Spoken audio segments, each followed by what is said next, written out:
கர்த்தருடைய பரிசுத்த நாமத்துக்கு மகிமை உண்டாகட்டும். ஆண்டவரும் உலக மீட்பரும் ஆகிய இயேசு கிறிஸ்துவின் நாமத்தில் உங்களை வாழ்த்துகிறேன். இந்த செய்தியை பார்த்து கொண்டிருக்கிற அனைவருக்கும், திருச்சபை மக்களாகிய உங்களுக்கும் இயேசு கிறிஸ்துவின் நாமத்தினாலே ஈஸ்டர் நல்வாழ்த்துக்களை தெரிவிக்கிறேன். அல்லேலூயா. இந்த ஈஸ்டர் அப்படின்னாலே 3ஆம் நாள், அப்படிதான் பேர். ஈஸ்டர் அப்படின்னா 3ஆம் நாள், இயேசு உயிர்த்தெழுந்த 3ஆம் நாள், அதுதான் ஈஸ்டர். ஆகவே உங்களுக்கு ஈஸ்டர் தின வாழ்த்துக்கள். நம்ம எல்லாரும் எடுத்துக்கொள்வோம். இந்த உயிர்த்தெழுந்த செய்தியை 4 காஸ்பல்லையும் நம்ம பார்க்கிறோம், நற்செய்தி நூல்கள்லையும். மத்தேயு, மார்க்கு, லூக்கா, யோவான் 4 பேரும் அதை எழுதியிருக்கிறாங்க. நாம முதலாவது மத்தேயு 28வது அதிகாரம் 1வது வசனத்திலிருந்து 3வது வசனம் வரைக்கும் நம்ம பார்க்கலாம். மத்தேயு 28:1 முதல் 3. ஓய்வு நாள் முடிந்து வாரத்தின் 1ஆம் நாள் விடிந்து வருகையில் மகதலேனா மரியாளும் மற்ற மரியாளும் கல்லறையை பார்க்க வந்தார்கள். அப்பொழுது பூமி மிகவும் அதிரும்படி கர்த்தருடைய தூதன் வானத்திலிருந்து இறங்கி வந்து வாசலில் இருந்த கல்லை புரட்டி தள்ளி அதன் மேல் உட்கார்ந்தார். அவனுடைய ரூபம் மின்னல் போலவும் அவனுடைய வஸ்திரம் உறைந்த மலையை போலவும் வெண்மையாக இருந்தது.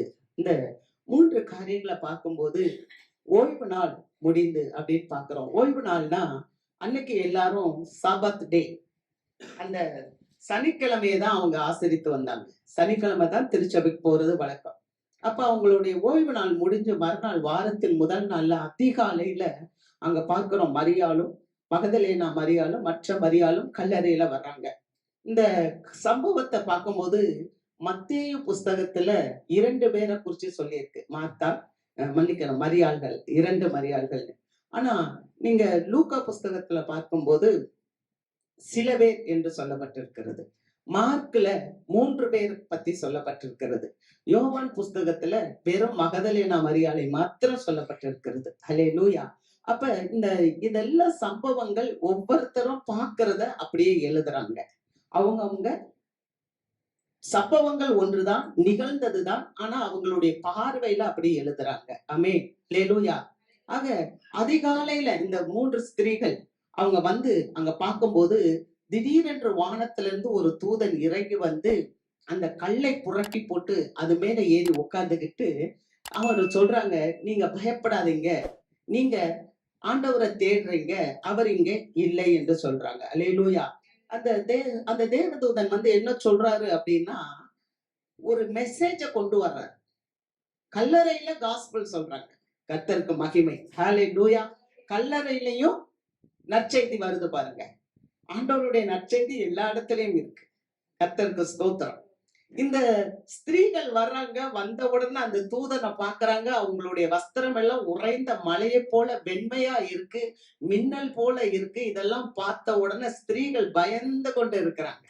ஸ்திரீகள் மட்டும் அங்க பயந்தாங்கன்னு சொல்லி இல்ல, அதுக்கப்புறம் நீங்க பாத்தீங்கன்னா கல்லறையை காவல் காத்தவர்கள், நம்ம வசனத்தை வாசிக்கிறோம் 4வது. காவலாளர் அவனுக்கு பயந்ததினால் திடுக்கிட்டு செத்தவர்கள் போலானார்கள் அப்படின்னு பாக்குறோம். அப்ப இந்த காவலாளர்கள் யார்? இந்த 3 பெண்களும் அதிகாலமே ஆண்டவருக்கென்று கந்தவர்க்கங்களை கொண்டு வராங்க. ஏன்னா ஆண்டவர் மரித்து போயிட்டா, அவருடைய உடல் நாறி போயிடக்கூடாது. அதனால அந்த உடலுக்கு சில வாசனை திரவியங்களை வச்சு அந்த உடலை பாதுகாக்கணும் அப்படின்னு சொல்லி இவங்க நிறைய கந்த வர்க்கங்களை ஆயத்தப்படுத்தி அவங்க காலையில சூரியன் உதயமாகிற நேரம் அந்த அதிகாலை இருட்டோட எழுந்து புறப்பட்டாங்களாம். அதிகாலை இருட்டோட. அதனாலதான் வேதம் சொல்லுகிறது, அதிகாலையில் என்னை தேடுகிறவர்கள் கண்டடைவார்கள். அல்லேலூயா. அந்த ஸ்திரீகள் அதிகாலை இருட்டோட எந்திரிச்சு வந்து அவங்க வந்து பார்க்கும்போது, அங்க அந்த தூதனை பார்க்கும்போது அவங்க பயப்படுறாங்க. அது மாத்திரமல்ல, அந்த தூதனை பார்த்த உடனே அந்த கல்லறையை காவல் காத்தவர்கள் செத்தவர்களை போல ஆனார்கள். ஒரு ஆச்சரியமான சம்பவம் என்ன தெரியுமா? இந்த சரித்திரத்துல, இந்த வரலாற்றுல இந்த காவலர்கள் யார் அப்படின்னு சொல்லி பார்த்தீங்கன்னு சொன்னா, நீங்க மத்தேயு 27வது அதிகாரம் 27வது அதிகாரம் அங்க நம்ம நிறைய காரியங்களை பார்க்கலாம். 57ல இருந்து பார்க்கலாம். 57வது வசனத்துல பார்க்கும்போது, அங்கே அரிமத்திய ஊரானாகிய யோசேப்பு என்கிற ஒருத்தரை குறிச்சு பார்க்கிறோம். இவர் மிகவும் வசதியான ஒரு ஐஸ்வர்யவான். ஆண்டவராகிய இயேசு கிறிஸ்துவ பொந்தி பிலாத்து ஒப்பு கொடுத்து சிலுவையில கொலை செய்து விட்டாங்க. கவனிங்க, ஏசாமிய சிலுவையில கொலை செய்துட்டனால இப்ப அந்த கொலை செய்த உடனே அந்த பிணத்தை யாரும் வாங்க மாட்டாங்க, அந்த சரீரத்தை யாரும் வாங்க மாட்டாங்க. ஏன்னா ஒரு கொடூரமான தீர்ப்பு தான் இந்த சிலுவையில கொலை செய்தது. இந்த சிலுவை தண்டனை என்பது ஒரு கொடூரமான தீர்ப்பு. அப்படி ஒரு கொடூர பாவம் செய்தவங்களை தான் அந்த சிலுவையில வச்சு அடிப்பாங்க. அதனால யாருமே வந்து அந்த சரீரத்தை எங்களுக்கு கொடுங்க அப்படின்னு சொல்லி கேட்க மாட்டாங்க. ஆனா ஆண்டவராகிய இயேசு கிறிஸ்துவுக்கு சில நண்பர்கள் இருந்தாங்க. அல்லேலூயா. நண்பர்கள் என்ன, இன்னும் அதிகமான சீஷர்கள், ஆண்டவருக்கு மறைமுகமான சீஷர்கள் இருந்தாங்க. அதுல இந்த அரிமத்தியா ஊரானாகிய யோசேப்பு என்று சொல்லப்படுகிறவர் ஒரு ஐஸ்வர்யவான், பணக்காரர். அவரை வந்து என்ன பண்ணாரு, அந்த சரீரத்தை பிலாத்தினிடத்துல போய் கேட்டு வாங்கி அவருக்கென்று வைத்திருந்த ஒரு புதிய கல்லறை, அந்த கல்லறை தோட்டத்துல இவருக்காக ஒரு புதிய கல்லறை வச்சிருந்தார் இந்த யோசேப்பு. அந்த கல்லறையில கொண்டு போய் ஆண்டவருடைய சரீரத்தை அடக்கம் பண்றாங்க. அப்ப ஆண்டவருடைய சரீரத்தை அடக்கம் பண்ணும்போது சும்மா சாதாரணமா பண்ணல, நிறைய ஸ்திரீகள் வந்தாங்க, நிறைய பெரிய பெரிய ஏன் பரிசேயர்கள் கூட வந்தாங்க. இந்த பரிசேயர் என்று சொல்லும் போது நிக்கதேமு, அவரும் வந்து ஒரு 100 ராத்தல் வெள்ளை போலம் கருமலை போலம் இதெல்லாம் கொண்டு வந்து கொடுத்து அவர்கள் அடக்கம் செய்தார்கள் அப்படின்னு பாக்குறோம். கர்த்தருக்கு ஸ்தோத்திரம். இப்படி அடக்கம் செய்து வைத்த பிறகு அங்க பாருங்க, வசனத்தை வாசிக்கலாம். 62வது வசனம். ஆயத்த நாளுக்கு பின்னான மறுநாளிலே பிரதான ஆசாரியரும் பரிசேயரும் பிலாத்துவினிடத்தில் கூடி வந்து, ஆண்டவனே, அந்த எத்தன் உயிரோடு இருக்கும் போது 3 நாளைக்கு பின் எழுந்திருப்பேன் என்று சொன்னது எங்களுக்கு ஞாபகம் இருக்கிறது. ஆகையால் அவனுடைய சீஷர்கள் ராத்திரியிலே வந்து அவனை களவாய் கொண்டு போய் மருத்தூரில் இருந்து எழுந்தார் என்று ஜனங்களுக்கு சொல்லாதபடிக்கும், முந்தின எத்தை பார்க்கிலும் பிந்தின எத்து கொடியதாகாதபடிக்கும் நீர் 3 நாள் வரைக்கும் கல்லறையை பத்திரப்படுத்தும்படி கட்டளையிட வேண்டும் என்றார்கள். அதற்கு பிலாத்து, உங்களுக்கு காவல் சேவகர் உண்டே, போய் உங்களால் கூடிய மட்டும் பத்திரப்படுத்திக் கொள்ளுங்கள் என்றான். அவர்கள் போய் கல்லுக்கு முத்திரை போட்டு காவல் காத்து கல்லறையை பத்திரப்படுத்தினார்கள். சரிங்களா? ஆயத்த நாளுக்கு பின்பு இந்த பரிசேயர்களும் இந்த வேதபாரகர்களும், பாருங்க, நாங்க தான் வேதத்தை படித்தவங்க, நாங்க தான் வேதத்தை போதிக்கிறவங்க சொல்றவங்க, அரசியல் மக்களோட ஒன்றிணைந்து அவங்க போய் சொல்றாங்க, இந்த எத்தன்னா ஃப்ராடு, ஏமாத்துறவன், இந்த எத்தன் உயிரோட இருக்கும் போதே சொன்னா நானு 3 நாள்ல எழுந்திருப்பேன்னு சொன்னா, ஒருவேளை இவன் எழுந்திருக்கா, அதாவது சீஷர்கள் இவனை களவாய் கொண்டு போய் எங்கேயாவது வச்சிருவாங்க, முந்தின எத்தை பார்க்கலும் பிந்தின எத்து கொடியதாய் இருக்கும். எப்படி சொல்றாங்க பாத்தீங்களா? பிலாத்தின் இடத்துல போய் வேதபாரகர்களும் இந்த பரிசேயர்களும் போய் சொல்றாங்க. என்ன சொல்றாங்க? முந்தின எத்தை பார்க்கலும் பிந்தின எத்து கொடிதாய் இருக்கும், அதனால இந்த கல்லறைய நீங்க காவல் காக்கும்படி, முத்திரை போட்டு காவல் காக்கும்படி நீங்க எங்களுக்கு சேவகர்களை கொடுங்க அப்படின்னு சொல்லும் போது அந்த பிலாத்து சொல்றாரு, உங்களுக்கு தான் காவல் காக்குறதுக்கு சேவகர்கள் இருக்கே. நல்ல கவனிங்க, எருசலேம் தேவாலயத்தை காவல் காப்பதற்கு ஒரு ஸ்குவாட் இருக்கும், அவங்க இரவும் பகலும் அதை பாதுகாப்பாங்க. அப்ப இந்த காவலர்களும் அங்க இருந்தாங்க. எருசலேம் தேவாலயத்தை காவல் காக்கிற யூதர்களும் காவல் காத்தார்கள். ஆண்டவராகிய இயேசு கிறிஸ்துனுடைய கல்லறைய ரோம காவலர்களும் காவல் காத்தார்கள். ரோமர்கள் காவல் என்றால் ரொம்ப பயங்கரமான ஒரு விசேஷித்தமான காவல். இந்தியாவுல கூட சொல்லுவாங்க, காவல் காக்கணும்னு சொன்னா இந்த நாட்டை சொல்லுவாங்க. நேபாளத்துல இருந்து வர்றவங்க சிறப்பா காவல் காப்பாங்க இல்லையா? ஒவ்வொரு காரியத்தை சொல்லுவாங்க. பூட்டுனா திண்டுக்கல் அப்படின்னு சொல்லுவாங்க, திண்டுக்கல் பூட்டுனா நல்லது அப்படின்னு. அந்த மாதிரி இந்த ரோமர்கள் காவல் காக்கிறதுல சிறந்தவங்க, அவங்கள வச்சு காவல் காத்தாங்க. அப்ப இவங்களும் சாட்சியா இருக்கிறாங்க. அந்த தேவதூதனை பார்த்த உடனே இந்த காவல்காரங்க எல்லாம் செத்தவங்களை போல விழுந்துட்டாங்க. விழுந்தது மாத்திரமல்ல, இவங்க என்ன செய்யறாங்க, அங்க வசனத்தை வாசிக்கிறோம்.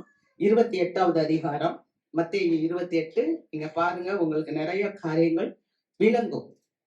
28:11 வசனம். இப்ப செத்தவங்கள போல விழுந்த உடனே பயந்துட்டு இப்ப நேரம் இவங்க எங்க போறாங்க?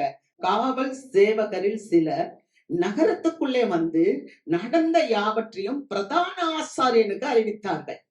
இவர்கள் மூப்பரோட கூடி ஆலோசனை பண்ணி சேவகருக்கு வேண்டிய பணத்தை கொடுத்து, நாங்கள் நித்திரை பண்ணுகையில் அவனுடைய சீஷர்கள் ராத்திரியில் வந்து அவனை களவாய் கொண்டு போய்விட்டார்கள் என்று சொல்லுங்கள்.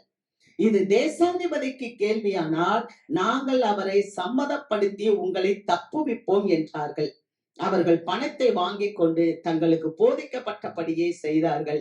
இந்த பேச்சு யூதருக்குள்ளே இந்நாள் வரைக்கும் பிரசித்தமாய் இருக்கிறது. பார்த்தீங்களா? இவங்க நேரம் கடந்து போறாங்க. செத்தவங்களை போல விழுந்தவங்க இப்ப எழுந்திருச்சு ஊருக்குள்ள போறாங்க. கல்றைய காவல் காத்தவங்க ஊருக்குள்ள போறாங்க.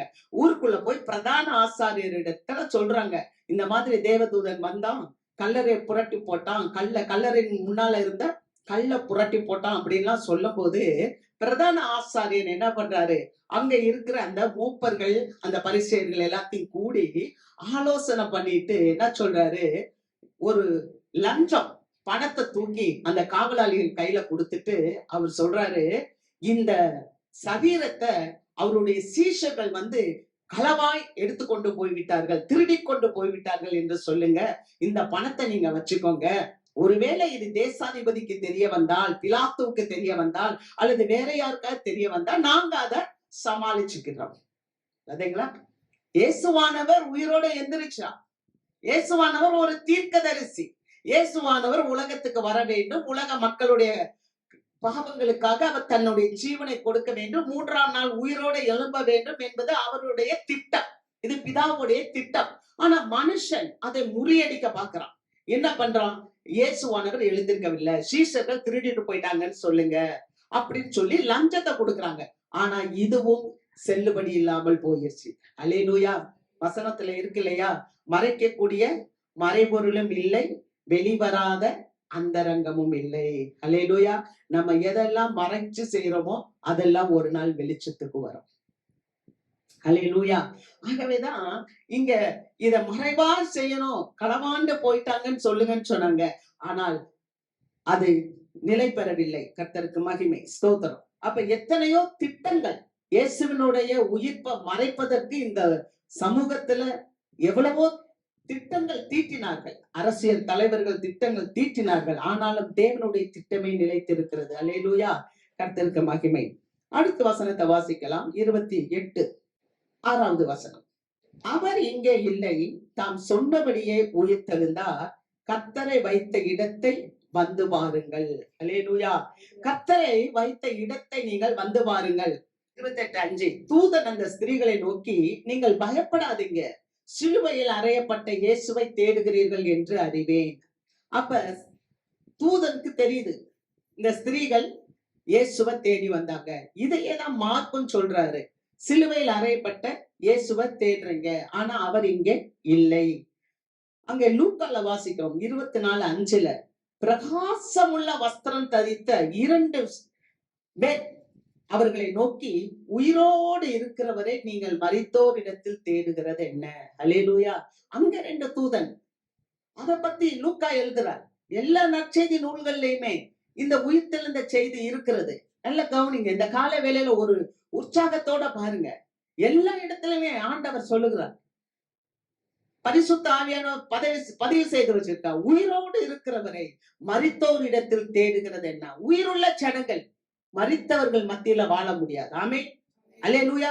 எசேக்கியேல் பள்ளத்தாக்கு வாசிக்கும் போது எலும்பு கூட்டங்கள் காணப்படுகிறத சொல்றார். அந்த எலும்புகள் உலர்ந்து காணப்பட்டது, ஜீவன் இல்லாமல் காணப்பட்டது. அந்த எலும்புகள் எப்படி இருந்துச்சு? பள்ளத்தாக்குல காணப்பட்டுச்சு. ஏன் பள்ளத்தாக்குல காணப்பட்டுச்சு? ஏன் சொன்னா அதுல ஜீவன் இல்லை. அப்ப மரித்து போன ஒரு எலும்புகளாக காணப்பட்ட, அது ஃபுல்லா யூத ஜனங்களை குறிக்கிறது. ஆனா அதுக்குள்ளாக ஆவியானவர் வரும்போது அந்த உலர்ந்த எலும்புகள் ஒன்று கூடி ஒரு மாபெரும் சேனையாய் எழும்பி நின்றது என்று பார்க்கிறோம். அல்லேலூயா. ஆக இந்த கால வேளையில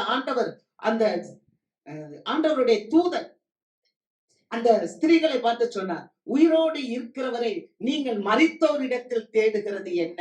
அல்லேலூயா. அல்லேலூயா. ஆண்டவராகிய இயேசு கிறிஸ்து நேற்றும் இன்றும் என்றும் மாறாத மாறாதவராய் இருக்கிறார். வசனம் சொல்லுகிறது, மரித்தேன் ஆனாலும் சதா காலங்களிலும் நான் உயிரோடு இருக்கிறேன். நான் மரணத்துக்கும் பாதாளத்துக்கும் உரிய திறவுகோலை உடையவராய் இருக்கிறேன். அல்லேலூயா. ஆண்டவராகிய இயேசு கிறிஸ்து இன்றும் உயிரோடு இருக்கிறார். தேவ பிள்ளைகளுடைய வாழ்க்கையில அவர் அற்புதத்தை செய்கிற தேவன். அல்லேலூயா. சோர்ந்து போறதுக்கு இடமே இல்லை. ஆமென். அல்லேலூயா. அவர் எங்க இருக்கிறார்? அவர் உயிரோட கூட நம்ம மத்தியிலே இருக்கிறார். அல்லேலூயா. நம்ம எங்கே 2 பேர் 3 பேர் என் நாமத்தினாலே கூடி வர்றீங்களோ அங்கே நான் இருக்கிறேன் என்று சொன்னார். அல்லேலூயா. லூக்கா எழுதின நற்செய்தி நூல் 24வது அதிகாரம் 7வது வசனத்துல வாசிக்கும் போது அங்கே பாரு, தேவதூதன் அழகா அந்த ஸ்திரீகளுக்கிட்ட பேசுறாங்க. மனுஷகுமாரன் பாவிகளான மனுஷர் கைகளில் ஒப்பு கொடுக்கப்படவும் சிலுவையில் அறையப்படவும் 3ஆம் நாளில் எழுந்திருக்கவும் வேண்டும் என்பதாக அவர் கலிலேயாவில் இருந்த காலத்தில் உங்களுக்கு சொன்னதை நினைவு கூறுங்கள். அல்லேலூயா. அப்ப மனுஷர்கள் கையில மனுஷகுமாரன் ஒப்பு கொடுக்கப்படுவார். அவரை சிலுவையில அறைவாங்க. ஆனாலும் 3ஆம் நாளிலே உயிரோடு எழும்புவார் என்று கர்த்தர் இயேசுவானவர் உங்களுக்கு கலிலேயாவுல சொன்னாரே, அதை நினைவு கூறுங்கள். அல்லேலூயா. அல்லேலூயா. நாம் இப்பொழுது ஆண்டவராகிய இயேசு கிறிஸ்து உயிர்த்தெழுந்தார் என்பதை நினைவு கூறும்படியாக இந்த காலை வேளையில இந்த ஆலயத்துல ஆராதனையை நடத்தி கொண்டு இருக்கிறோம். அல்லேலூயா. இயேசுவானவர் சொல்லி இருந்தார். என்ன சொன்னார் தெரியுமா? நான் 3ஆம் நாளில் உயிரோடு கூட எழுந்திருப்பேன். 14 முறை ஆண்டவர், என்னை இவர்கள் கொலை செய்வார்கள், நான் 3ஆம் நாள் எழுந்திருப்பேன், கொலை செய்வார்கள், 3ஆம் நாள் எழுந்திருப்பேன் என்று சொல்லிக்கொண்டே இருந்தார். 7 முறை சீஷர்களுக்கு சொன்னார். 7 முறை பொதுவாக எல்லா மக்களிடத்திலும் சொன்னார். ஆனாலும் இவர்கள் மறந்து போய்விட்டார்கள். இந்த ஸ்திரீகள் வந்து பாக்குறாங்க, கல்லறையில இயேசுவை காணாம என்று சொல்லும் போது கூட இயேசுவானவர் சொன்னதை இவர்கள் நினைவு கூறவில்லை, மறந்து விட்டார்கள். ஆகவே இந்த தூதர்கள் சொல்லுகிறார்கள், இயேசுவானவர் உயிரோடு இருக்கும் போது நான் எழுந்திருப்பேன் சொன்னாரே, அந்த இயேசுவ சொன்ன வார்த்தையை நீங்க நினைவு கூறுங்க. அல்லேலூயா. கர்த்தருக்கு மகிமை. அதுதான் வாட் இஸ் ஈஸ்டர். ஈஸ்டர்னா என்ன? 3ஆம் நாள். 3ஆம் நாள் உயிர்த்தெழுதல், அதுதான் ஈஸ்டர். அல்லேலூயா. கர்த்தருக்கு மகிமை. அதை சொல்லிட்டு அவர் சொல்றாரு, நீங்கள் போய் இதை மற்ற சீஷர்களுக்கு அறிவியுங்கள் என்று சொல்றாங்க. இந்த மகதலேனா மரியாள் மற்ற மரியாள்கள் எல்லாம் பார்த்து இதை சீஷர்களுக்கு அறிவிக்க வருகிறார்கள். நீங்க லூக்கா எழுதின நற்செய்தி நூல் 11வது வசனத்தை வாசிக்கும் போது, இவர்களுடைய வார்த்தைகள் அவர்களுக்கு வீண் பேச்சாக தோன்றினதனால் அவர்கள் நம்பவில்லை. கர்த்தருக்கு மகிமை. பாத்தீங்களா? இவர்கள் போய் சொன்னார்கள், இயேசுவை நாங்கள் போய் தேடினோம், ஆனால் இயேசுவின் கல்லறை காலியாக இருக்கிறது, இயேசுவை யாரோ எடுத்துக்கொண்டு போய் வைத்து விட்டார்கள், இயேசுவை வைத்த இடம் தெரியவில்லை என்று சொல்லி இவர்கள் அப்படியே கலைந்து போய் பேசிக்கொண்டு இருக்கிறார்கள், அறிவிக்கிறார்கள், சொல்கிறார்கள், இயேசுவை காணவில்லை என்று சொல்லுகிறார்கள். ஆனால் சீஷர்கள் அங்க என்ன தெரியுமா அவங்களுக்கு? அது வீண் பேச்சாய் காணப்படுகிறது. அல்லேலூயா.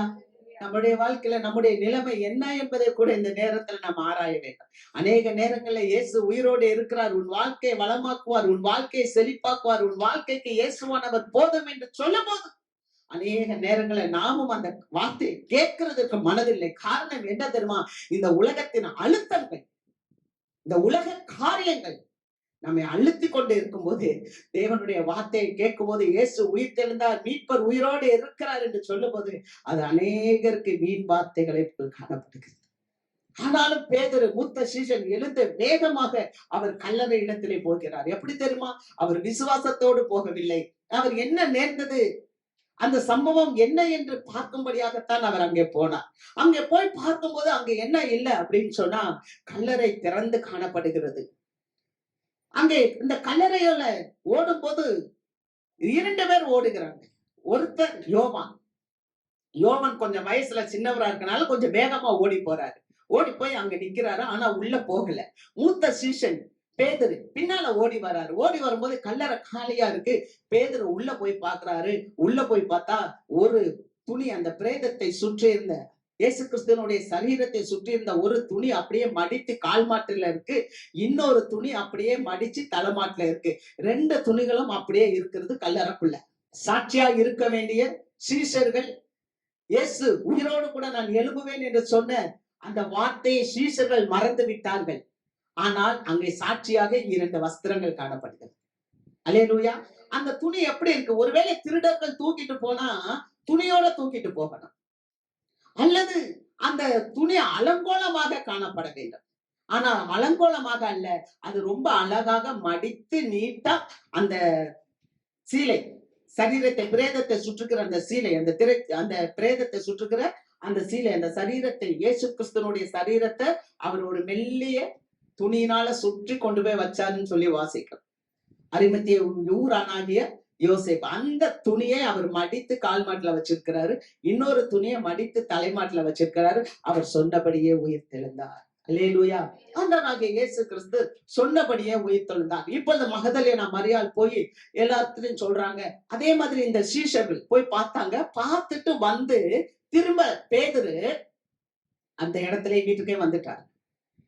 அங்க அதைத்தான் வாசிக்கிறோம். யோவான் எழுதின நற்செய்தி நூல் 20வது அதிகாரம் 19வது வசனம். வாரத்தின் முதல் நாள் ஆகிய அன்றைய தினம் சாயங்கால வேளையிலே சீஷர்கள் கூடியிருந்த இடத்தில் யூதர்களுக்கு பயந்ததினால் கதவுகள் பூட்டப்பட்டிருக்கையில் இயேசு வந்து நடுவே நின்று உங்களுக்கு சமாதானம் என்றார். பாத்தீங்களா? உயிர் தெழுந்த இயேசு முதலாவது மரியாளுக்கு தன்னை வெளிப்படுத்துறார். வெளிப்படுத்தி போய் சொல்லுமா அப்படின்னு சொல்லி சொல்றார். இரண்டாவது அவர் நேரா எங்க வந்துட்டார்னா சீஷர் கிட்ட வந்தார். விடிய காலை எழுந்திருக்கிறார். ஆனா அதே வாரத்தின் முதல் நாள்ல சாயங்காலம் சீஷர்கள் எங்க இருக்காங்கன்னா வீட்டுக்குள்ள பயந்து போயிருக்காங்க, ரூம்ல பயந்து போயிருக்காங்க. யாருக்கு பயப்படுறாங்க? யூதர்களுக்கு பயப்படுறாங்க. ஏன் யூதர்களுக்கு பயப்படுறாங்க? இயேசுவானவர் உயிரோட எந்திரிச்சிட்டார். இயேசு உயிரோட எந்திரிச்சிட்டா, இயேசுவை காணான்னு சொல்லி சீஷர்கள் தான் அந்த சரீரத்தை திருடிட்டு போயிட்டாங்கன்னு சொல்லி யூதர்கள் சீஷர்களை பிடிக்க வந்துருவாங்களோன்ற பயத்துல அவங்க மேல் மாடியில அவங்க பயந்து வீட்டை பூட்டிட்டு உள்ள இருக்கும்போது இயேசுவானவர் வீட்டுக்குள்ள வந்து உங்களுக்கு சமாதானம் என்றார். அல்லேலூயா. இந்த ரிசரக்ஷன் காட், உயிர்த்தெழுந்த ஆண்டவர் நமக்கு எதற்காக அவர் உயிர்த்தெழுந்து வந்தார்? நமக்கு சமாதானம் கொடுக்கும்படி அவர் உயிர்த்தெழுந்து வந்தார். அல்லேலூயா. இந்த நல்ல கால வேளையில நமக்கு ஒரு காரியம் ஒண்ணு என்னன்னு சொன்னா, உயிர்த்தெழுந்த ஆண்டவர் எதற்காக அவர் உயிர்த்தெழுந்தார் தெரியுமா? அவரை நேசித்தவர்கள், அவரை பார்த்தவர்கள், அவரோடு கூட இருந்தவர்கள் அவர்கள் தனியே விடப்படுவதில்லை. அல்லேலூயா. அவர்களை ஆறுதல் படுத்த, அவரை ஆற்றி தேற்ற, அவர்களை ஆசீர்வதிக்க, அவர்களோடு கூட இருக்க, நான் உயிரோட இருக்கேன்டா உங்களுக்கு சமாதானம். அல்லேலூயா. நீங்க பயப்படாதீங்க, நான் உங்க கூட இருக்கேன்னு சொல்லி அடைப்பட்டிருந்த வீட்டுக்குள்ள இயேசு வந்து நின்றார். என் ஆண்டவர் எப்படிப்பட்டவர் தெரியுமா? என் ஆண்டவர் அவர் அற்புதர். என் ஆண்டவர் அதிசயமானவர். அவர் பிறக்கும் போதே சொன்னாங்க அவருடைய நாமம் அதிசயம். கவனிக்கிறீங்களா? அவருடைய நாமம் அதிசயம். யோசித்து பாருங்க, கன்னி மரியாளுடைய வயிற்றுக்குள்ள இயேசுவானவர் உருவாகிறார். ஒரு கன்னி பெண் வயிற்றுக்குள்ள உருவானது போலவே வீடு அடைக்கப்பட்டு இருக்கிறது, ஜன்னல் கதவு எல்லாம் அடைக்கப்பட்டிருக்கு. ஆனா அடைக்கப்பட்ட வீட்டுக்குள்ள உள்ள வந்து நின்று இயேசு சொல்லுகிறார் உங்களுக்கு சமாதானம். நீங்க பயப்படாதீங்க, நீங்க யூதர்களுக்கு பயப்படாதீங்க. ஒருவேளை இந்த கால வேளையில ஏதாவது ஒரு பயத்தோடு, ஏதாவது ஒரு தேவையோடு, ஒருவேளை இயேசு இருக்கிறாரா, தெய்வம் இருக்கிறதா என்று சொல்லி இருந்தால், சரித்திரத்துல காணப்பட்ட இந்த இயேசு உண்மை உள்ள இயேசு. அல்லேலூயா. கன்னி மரியாளுடைய வயிற்றில அவர் உதிக்க முடியும் என்றால், அடைபட்டு இருக்கிற வீட்டுக்குள்ளாக வந்து இயேசு உங்களுக்கு சமாதானம் என்று சொல்ல முடியும் என்றால், உங்கள் பிரச்சனைகள் ஒன்று பெருசல்ல. அல்லேலூயா. உங்களுக்குரிய தேவைகள், உங்களுக்கு இருக்கிற காரியங்கள் ஒன்றுமே பெருசல்ல. அதற்கு மத்தியில இயேசு உங்களுக்கு சமாதானத்தை கொடுக்க முடியும். ஏன்னா இயேசு இன்று உயிர் வாழ்கிறார். அல்லேலூயா. அவரு சாயந்தரம் வந்து சீஷர்களுக்கு எல்லாத்துக்கும் தன்மை காண்பிக்கிறார். காண்பித்து நீங்க பயப்படாதீங்க, சமாதானம் என்று சொல்லுகிறார். அதற்கு பிறகு ஒரு சீஷர்களோடு பேசுகிறார். நல்லா கவனிங்க. அவர் வரும்போது அன்றைய தினத்துல யார் இல்லைன்னா தோமா இல்லை. மீண்டுமாக 8 நாளைக்கு பிறகு இயேசு அங்க வருகிறார். தோமாவை பார்க்கிறார். தோமாவை பார்த்து சொல்லுகிறார், இதோ என்னுடைய கைகளில உன்னுடைய விரலை போட்டு பாரு, நான் தான் இயேசு என்று சொல்லும் போது அவன் சொல்லுகிறான், என் ஆண்டவனே, என் தேவனே என்று சொல்லுகிறான். அன்றைய நாட்கள்ல ரோம அதிகாரிகள், ரோம நாட்டை ஆளுகை செய்த அந்த மன்னர்களை தான் ஆண்டவனே என்று சொல்லணும். ஆனால் சீஷனாகிய தோமா அவர்களை சொல்லவில்லை, இயேசுவை என் ஆண்டவனே, என் தேவனே என்று சொன்னார். அல்லேலூயா. நம்ம எல்லாருக்கும் தெரியும் அருமையான அந்த தோமா நம்மளுடைய தமிழ்நாட்டில இந்த சின்னமலை பகுதியில அவர் வந்து வாழ்ந்தது நம்ம எல்லாத்துக்குமே தெரியும். இயேசுவுக்காக ரத்த சாட்சியாய் மரித்தவர். அவர்தான் இயேசுவோடு கூட இருந்தார். ஒருவேளை இயேசுவை நீங்க பார்த்திருக்காம இருக்கலாம். ஆனால் உயிர் தெழுந்த செய்தியை இந்த சென்னை பட்டணத்துல கேட்டுக்கொண்டிருக்கிற நீங்கள் ஒவ்வொரு நாளும் இந்த சின்னமலையை கடந்துதான் போகிறீர்கள், கடந்துதான் வருகிறீர்கள். சரித்திரம் போய் சொல்ல முடியாது. இயேசுவோடு இருந்த சீஷன் தோமா இந்த இடத்திலே தான் வந்திருந்தார். அல்லேலூயா. நீங்களும் நானும் எவ்வளவு பாக்கியவான்கள். அல்லேலூயா. உயிர்த்தெழுந்த இயேசுவை கண்ட அந்த தோமா இந்த இடத்திலே வந்திருந்தார். அந்த தோமா தான் சொன்னார், என் ஆண்டவனே என் தேவனே என்று சொன்னார். அல்லேலூயா. கர்த்தருக்கு மகிமை. இதெல்லாம் எதை காட்டுகிறது? ஆண்டவர் சொன்னார், தோமாட்ட சொன்னார், கண்டு விசுவாசிக்கிறவனை காட்டிலும் காணாமல் விசுவாசிக்கிறவன் பாக்கியவான். அருமையான தேவ ஜனமே, நீங்களும் நானும் பாக்கியவான்கள். அல்லேலூயா. நம்முடைய சந்ததிகளுக்கும் இது தெரிவிக்க வேண்டும் என்பதற்காக இயேசுவான் அவர் இப்படியான ஒரு காரியத்தை செய்து போனார். ஆமென். கண்டு விசுவாசிக்கிறவன் அல்லப்பா, நீ காணாமல் விசுவாசி. நான் உயிரோடு கூட இருக்கிறேன். நான் அதர்சனமான தேவன். அல்லேலூயா. நான் மாறாத தேவன் என்பதை இன்றைக்கும் நம்முடைய இளைய தலைமுறைக்கு ஆண்டவர் வெளிப்படுத்திக் கொண்டிருக்கிறார். கர்த்தருக்கு மகிமை. அல்லேலூயா. இப்படியாக சீஷர்களுக்கு தன்னை வெளிப்படுத்திக் கொண்டே இருக்கிறார். இதை நம்ம குறித்து வாசிக்கும் போது அப்போஸ்தலனாகிய பவுல் சொல்லுகிறார். வாசிக்கலாம். 1 கொரிந்தியர் புஸ்தகம் 15வது அதிகாரம் 5 முதல் 8 வசனங்கள். கேபாவுக்கும் பின்பு 12 தரிசனமானார். அதன் பின்பு அவர் 500 பேருக்கு அதிகமான சகோதரருக்கும் ஒரே வேளையில் தரிசனமானார். அவர்களில் அநேகர் இந்நாள் வரைக்கும் இருக்கிறார்கள், சிலர் மாத்திரம் நித்திரை அடைந்தார்கள். பின்பு யாக்கோபுக்கும் அதன் பின்பு அப்போஸ்தலர் எல்லாருக்கும் தரிசனமானார்.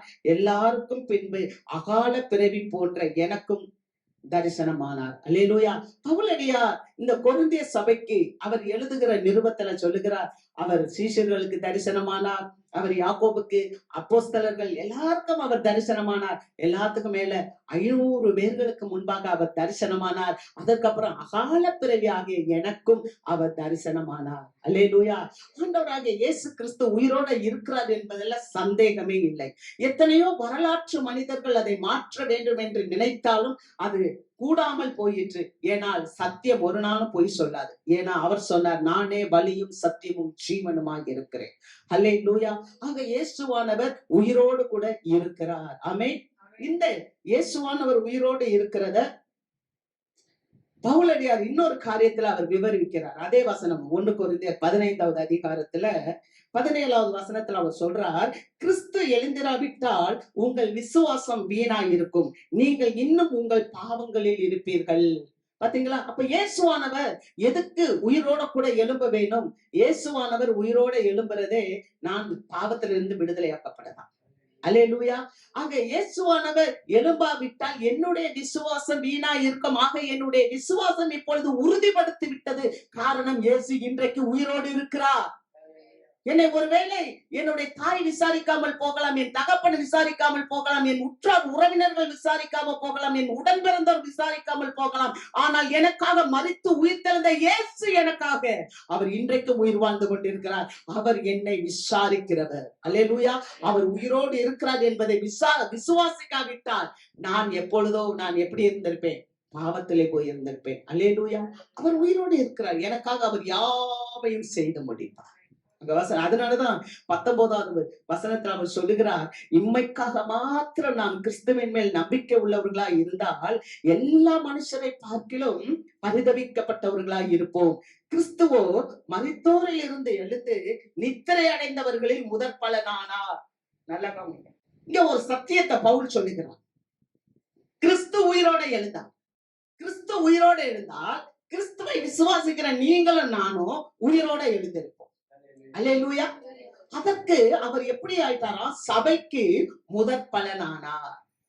முதலாவது ஆதாம் உண்டாக்கப்பட்டான். அந்த ஆதாம் பாவத்துல விழுந்துட்டான். அவனிடத்தில் இருந்து பிறந்த பிள்ளைகள் எல்லாம் பாவத்தின் பிள்ளைகளா இருந்தாங்க. இப்ப ஆண்டவராக இயேசு கிறிஸ்து பாவத்துக்காக பிரயாச்சித்தமாகி மரித்து விட்டார். இப்ப மரித்த ஆண்டவர் உயிரோடு எழுந்து முதற் பலனாகி விட்டார். இப்ப சபை உயிரோடு எழுந்த ஆண்டவருக்கு முதற் பலனாகி விட்டது. அல்லேலூயா. இந்த சபை இப்பொழுது ஆண்டவருக்காக அது பரிசுத்தமாக்கப்பட விட்டது. அல்லேலூயா. முதல் மாவு பரிசுத்தமா இருந்தா எல்லா மாவும் பரிசுத்தமா இருக்கும். அல்லேலூயா.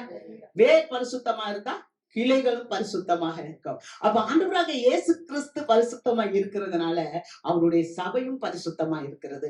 சபைக்காக அவர் முதற் பலனானார் என்று பவுலடியார் கொரிந்தியருக்கு சொல்லுகிறார். ஆகவேதான் அவர் சொல்லுகிறார், இம்மைக்காக மாத்திரம் நீங்க பரிதவிக்கப்படுகிறவர்களா இருந்தா மற்ற எல்லாரும் பார்க்கல நீங்க எப்படியா, மற்ற எல்லாரை பார்க்கலும் நீங்கள் பரிதவிக்க கூடியவங்க. ஏன் அப்படின்னு சொன்னா, நல்லா கவனிங்க. முதலாவது வருவாங்க, எனக்கு இன்னும் திருமணமே ஆகலன்னு.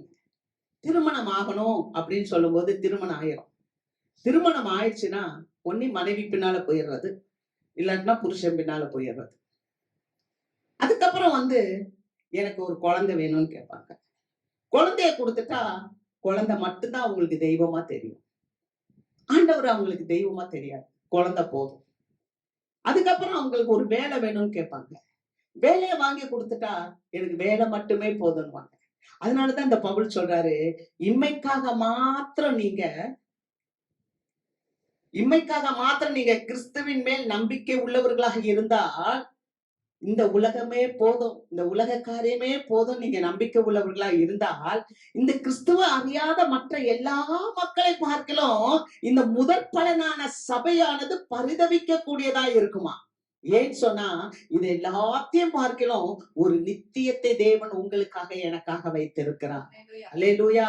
உங்களுக்காக எனக்காக ஒரு அழகான உயிர்த்தெழுதலை வைத்திருக்கிறார் ஆண்டவர். ஆண்டவர் உயிரோடு எந்திருத்ததுனாலதான் நீங்களும் நானும் எழுந்திருக்க வேண்டும் என்ற ஒரு வாஞ்சையை நமக்கு ஆண்டவர் வைத்திருக்கிறார். ஆமென். அதனாலதான் இக்காலத்தின் பாடுகள் வரப்போகிற மகிமைக்கு ஒப்பானவைகள் அல்ல. அதனால இந்த பாடுகளை நினைத்து நினைத்து நம்மளை அழித்து விடாதபடிக்கு இந்த பாடுகளில் இருந்து வெற்றி சிறந்த ஆண்டவராகிய இயேசு கிறிஸ்துவை நம்முடைய வாழ்க்கையில நினைத்து கொண்டு நாமும் அவரை போல் வெற்றி சிறக்க வேண்டும். ஏனால் நித்தியத்துக்கு நாம பங்குள்ளவர்களாக இருக்கிறோம். அல்லேலூயா. அதனால அந்த நித்தியத்துக்கு நாம் பங்குள்ளவர் என்பதை நாம் மறந்து போயிடக்கூடாது.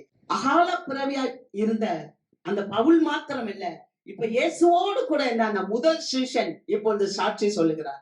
அப்போஸ்தலர் 2வது அதிகாரம் 32வது வசனம்.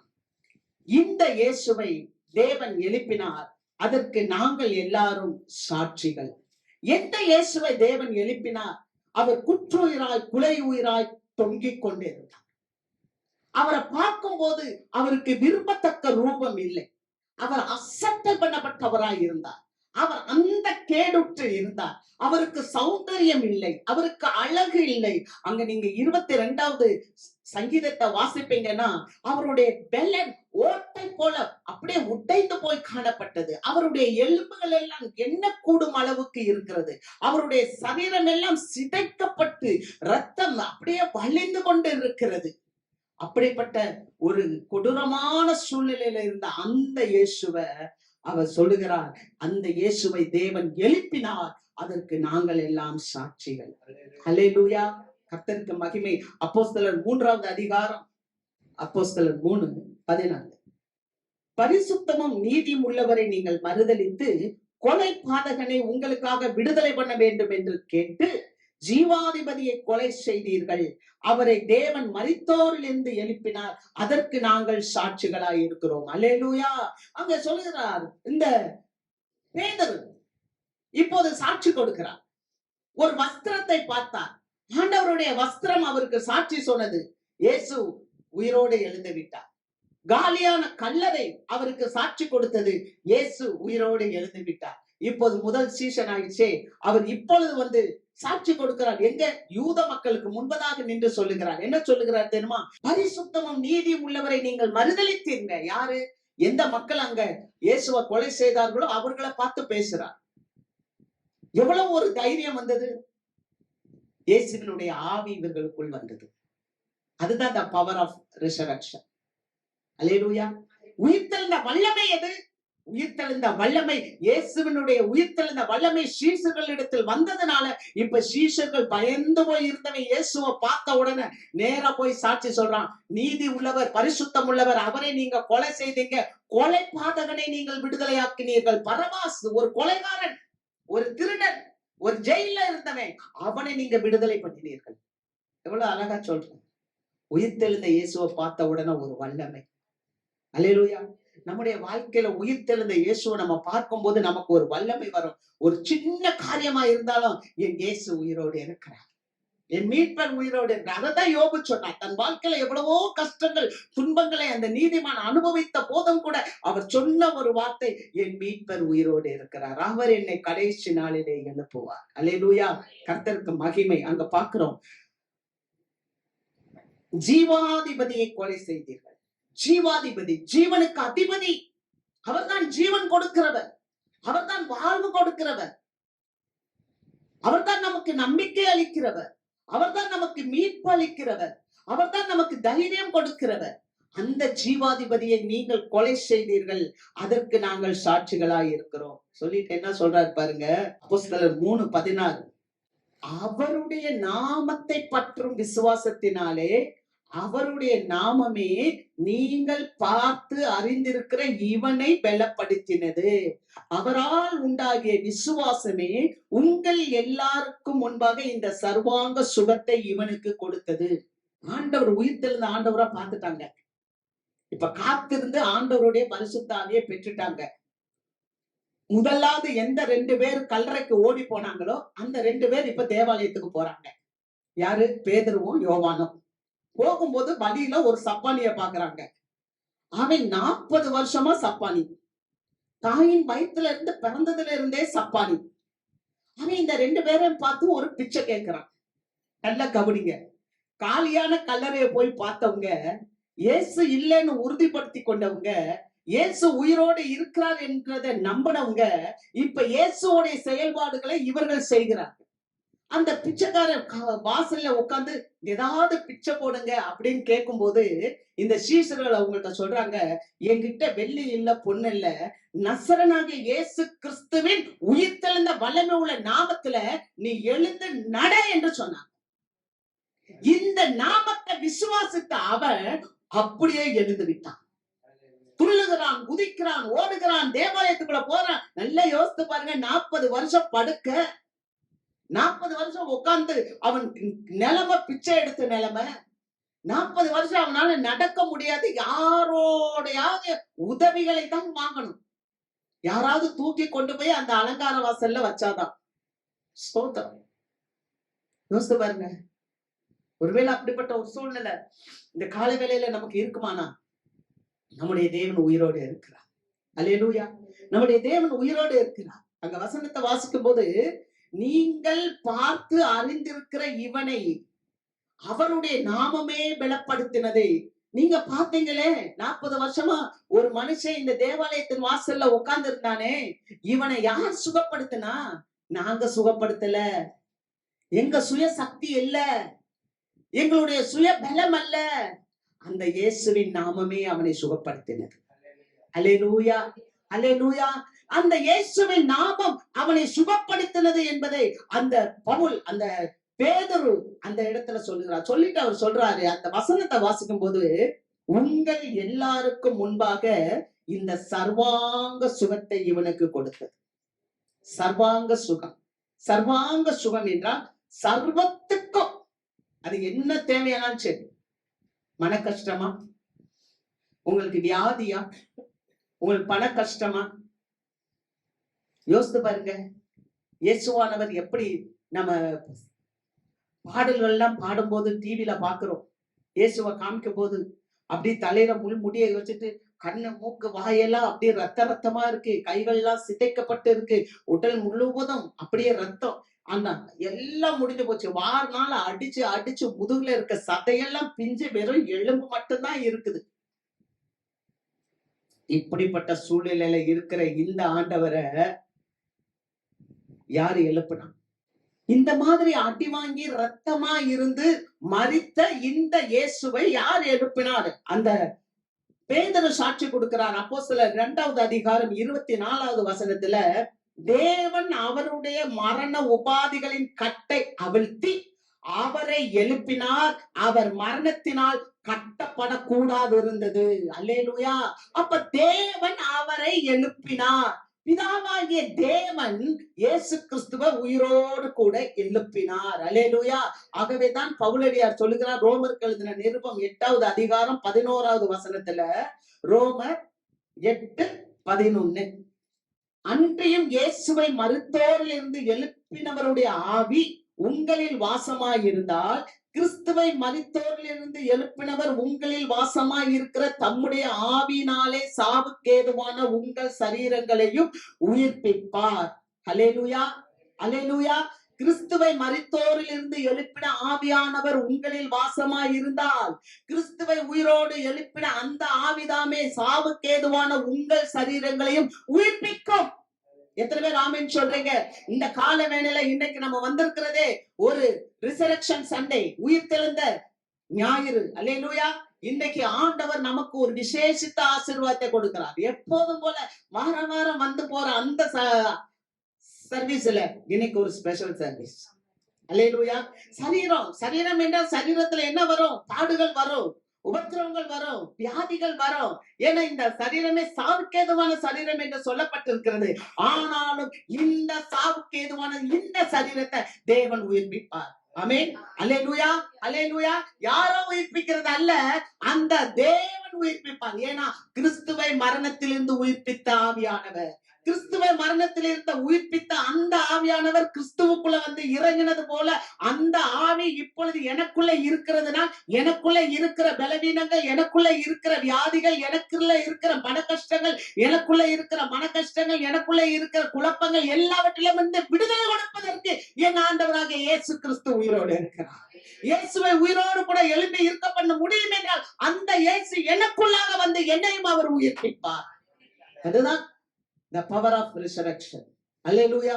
உயிர்த்தெழுதலின் வல்லமை என்றால் என்ன? என்னுடைய வாழ்க்கையில காணப்படுகிற எல்லா காரியத்திலும் இருந்து கர்த்தர் என்னை நிலைநிறுத்துவார். ஆமென். அல்லேலூயா. என்னுடைய எந்த காரியம் இருக்கும், எந்த வியாதியா இருக்கலாம், அது கேன்சரா கூட இருக்கலாம், அது டயபெட்டிஸா இருக்கலாம், சுகரா இருக்கலாம், அல்லது தோல் வியாதியா இருக்கலாம், அல்லது ஏதோ ஒரு மரண வியாதியா கூட இருக்கலாம். எந்த வியாதியா இருந்தாலும் சரி இயேசுவால் சுகப்படுத்த முடியும். ஏன்னா இயேசுவையே உயிரோட பிதாவானவர் எழுப்ப முடியும் என்றார். அந்த இயேசுவின் ஆவி உங்களை என்னை உயிர்ப்பிக்க கூடும். அல்லேலூயா, அல்லேலூயா. இதுதான் இன்றைய நாளினுடைய நற்செய்தி. இயேசு உயிரோட எழுந்ததற்கான காரியம். அதனாலதான் அவர் சொல்றார், என் மீட்பர் உயிரோடு இருக்கிறார். மாத்திரமல்ல, கர்த்தர் என் மேய்ப்பரா இருக்கிறார், நான் தாழ்ச்சி அடையேன். ஆமென். அல்லேலூயா. உயிர்த்த இயேசு எங்க இருக்கிறார்னா நம்ம அருகிலே இருக்கிறார். உயிர்த்த இயேசு எங்க இருக்கிறார்னா நமக்குள்ள இருக்கிறார். சாவுக்கேதுவான இந்த சரீரங்களை தேவன் உயிர்ப்பிப்பார். ஆமென். அல்லேலூயா. வாழ்க்கையில எந்த ஒரு கஷ்டங்கள் வந்தாலும், கடினமான சூழ்நிலைகள் வந்தாலும், அதிலிருந்து உயிர்ப்பிப்பதற்கு உயிர்த்தெழுந்த இயேசு இன்றைக்கும் உயிரோடு இருக்கிறார். அல்லேலூயா. கர்த்தருக்கு மகிமை. நீங்க மறந்து போக கூடாது. நம்ம அப்படியே எழுந்திருப்போம். நம்ம எல்லாரும் அப்படியே எழுந்திருப்போம். ஹல்லேலூயா. அப்படியே எழுந்துச்சு எல்லாரும் நம்முடைய கரங்களை உயர்த்தி, எல்லாரும் கரங்களை உயர்த்தி ஹல்லேலூயா, ஹல்லேலூயா. ஆண்டவர் சபைக்காக முதற் பலனானார். இயேசு கிறிஸ்து நேற்றும் இன்றும் என்றும் மாறாதவர். அவர் மரித்தேன், சதா காலங்களிலும் நான் உயிரோடு கூட இருக்கிறேன் என்றார். அந்த தீர்க்க தரிசனங்கள் எல்லாம் இன்றைக்கு நிறைவேறி முடிந்தது. ஓ ஹல்லேலூயா. எப்படி யோனா 3 நாள் மீனின் வயிற்றிலே இருந்தானோ, அதுபோல ஆண்டவராக இயேசு கிறிஸ்து 3 நாள் இந்த பூமியின் வயிற்றிலே இருக்க வேண்டும் என்பது திட்டம். அந்த திட்டத்தை தேவன் நிறைவேற்றினார். அவர் பாதாளத்துக்கு சென்று காவலில் உள்ள ஆவிகளுக்கு அவர் சுவிசேஷத்தை சொல்லி அந்த பாதாளத்துக்குரிய திறவுகோலை அவர் எடுத்துக்கொண்டு அவர் பிதாவின் வலது பாரிசத்தில் அவர் வீற்றிருக்கிறார். ஓ ஹல்லேலூயா. உயிரோடு எழுந்த இயேசு இன்றைக்கு சபைக்கு அவர் முதற் பலனாக கூட இருக்கிறார். Thank you Lord, thank you Lord, hallelujah. இன்றைக்கு அவர் ஆண்டவருடைய வலது பாரிசத்திலே இருக்கிறார். நீங்கள் கிறிஸ்துவோடனே கூட எழுந்தது உண்டானால், நீங்கள் கிறிஸ்துவோடு கூட இருந்தால் ஆண்டவருடைய வலது பாரிசத்தில் இருக்கிற மேலானவைகளை தேடுங்கள். கொலோசேயர்ல அவர் சொல்லுகிறார், பவுல் சொல்லுகிறார், மேலானதை நாடுங்கள். இந்த கால வேளையில உயிர்த்தெழுந்த தேவனை நீங்கள் தேடும் போது அவர் உங்களுக்குள்ளாக வருவார். எந்த ஒரு வியாதி இருந்தாலும், எந்த ஒரு பலவீனங்கள் இருந்தாலும், இன்றைக்கு ஆண்டவர் வாக்கு பண்ணுகிறார், சாவுக்கேதுவான உன் சரீரத்தை நான் உயிர்ப்பிக்கிறேன். சாவுக்கு எதுவான உன் சரீரத்தை நான் உயிர்ப்பிக்கிறேன். உங்க பலவீனங்கள் என்ன இருந்தாலும் நீங்க அந்த இடத்துல உங்க கையை வைத்துக் கொள்ளுங்க. எந்த விதமான பலவீனமாக இருக்கலாம், உடல் உபாதைகளாக இருக்கலாம். பலவீனம் ஏதாவது ஒரு இடத்துல முடியல, உள்ள ஏதாவது ஒரு காரியம் இருக்குன்னா உங்களுடைய இருதயத்துல உங்களுடைய கரங்களை வைத்துக் கொள்ளுங்க. நீ விசுவாசித்தால் என்னுடைய மகிமையை காண்பார். ஆண்டவராகிய இயேசு கிறிஸ்து உயிரோடு இருந்த போது வியாதி உள்ளவனை சுகப்படுத்தினார், லாசருவை சுகப்படுத்தினார். லாசரு வியாதியினால் இருந்து ஐயோ மரித்து 4 நாள் ஆயிற்றே என்று சொல்லும் போது இயேசு கிறிஸ்து அந்த இடத்திலே வந்து அந்த லாசருவை வெளியே கொண்டு வந்து உயிரோடு கூட லாசருவை அவர்கள் கையிலே மார்த்தாள் மரியாள் கையிலே கொடுத்தார். இன்றைக்கு உங்களுடைய சுகவீனம் எப்படிப்பட்ட சுகவீனமாய் இருந்தாலும், அது சாவுக்கேதுவான சுகவீனமாய் இருந்தாலும், நசரனாகிய இயேசு கிறிஸ்துவினுடைய உயிர்த்தெழுந்த வல்லமை உள்ள நாமத்தினாலே இப்பொழுது ஒரு தெய்வீக சுகம் உங்களுடைய சரீரங்களிலே இறங்கி வருகிறது. கிறிஸ்துவை உயிரோடு கூட எழுப்பின ஆவியானவர் உங்களில் வாசமாயிருந்தார். சாவுக்கேதுவான உங்கள் சரீரத்தை தேவன் உயிர்ப்பிக்கிறார். Receive, receive, receive, receive the power in the name of the Lord. இயேசுவின் நாமத்திலே அந்த சுகத்தை பெற்றுக் கொள்ளுங்கள். அதற்காகத்தான் இயேசு மரித்தேன், இதோ நான் உயிரோடு உனக்காக வந்திருக்கிறேன், உனக்காகவே நான் எழுப்பி வந்திருக்கிறேன், உன்னோடு கூட இருக்கவே நான் எழுப்பி வந்திருக்கிறேன். உன்னுடைய சுகவீனங்கள், உன்னுடைய பலவீனங்கள், உன்னுடைய துக்கங்கள், உன்னுடைய கைவிடப்படுகிற சூழ்நிலைகள், உன்னை குறித்து விசாரிக்காமல் இருக்கிற காரியங்களில உன்னை நான் விசாரிக்கும்படியாகவே நான் எழுந்து உன்னோடு கூட வந்திருக்கிறேன். உனக்கு சமாதானம் கொடுக்கவே நான் வந்திருக்கிறேன்.